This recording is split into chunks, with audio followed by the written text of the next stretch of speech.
Dylan Duel, FridayNightGlory.com. I'm here with Coach Smith after Ranchview's season finale victory, 62-0 over Pinkston. Coach, you got to end the season on a high note. How did it feel to end on a good note tonight? The kids played hard tonight. They did a really good job. They executed the way we expected them to execute all year long. They finally played really well. It's been maybe a difficult season after such a high that you had last year.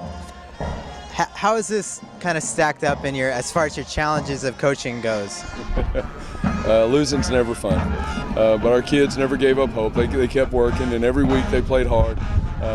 We just made a bunch of mistakes, and when you make mistakes, when you hurt yourself, you don't end up winning. But we got a good bunch of kids. They're good character kids, and they'll come back and we talk about it all the time in the coach's office. They're a lot more resilient than we are.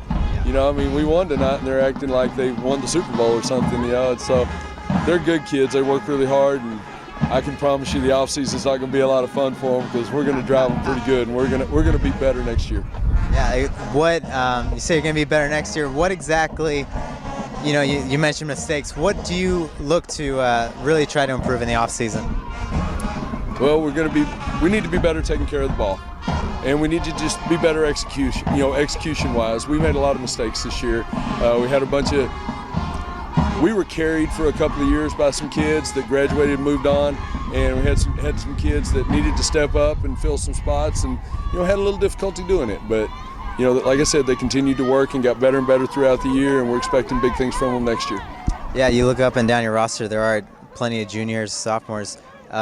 Is there any player in particular who you think could turn into one of those players that you leaned on a lot? Maybe like a Keedron Wadley, but maybe like a Javon McGinnis. What do you like in him? Javon's a really good football player. He does a really good job. And tonight, my favorite thing was the fact that, he had 2 touchdowns called back with holding calls, but, he just continued to take what the defense gave us.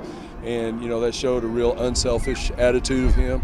And I'm really proud of that. And you see what he can do when he does, see it and hit it. He can really go. We got lots of good kids. We have a running back, Roderick Thompson's going to be a junior next year. He missed about 4 games this year with a bad ankle, but he's going to be back. J-Rod Hall's a terrific, and they all play both ways. J-Rod does a great job at running back and at linebacker. Got a couple young safeties that are going to be back. Dio Odiengbo is, I'm probably more proud of him than anybody else, not because of what he did on the field, but because that kid went from wide receiver to tackle for us, and just such an unselfish move. And if we can get all our kids to buy into that unselfishness and willing to do whatever it takes to make our team better, we're going to be really good next year.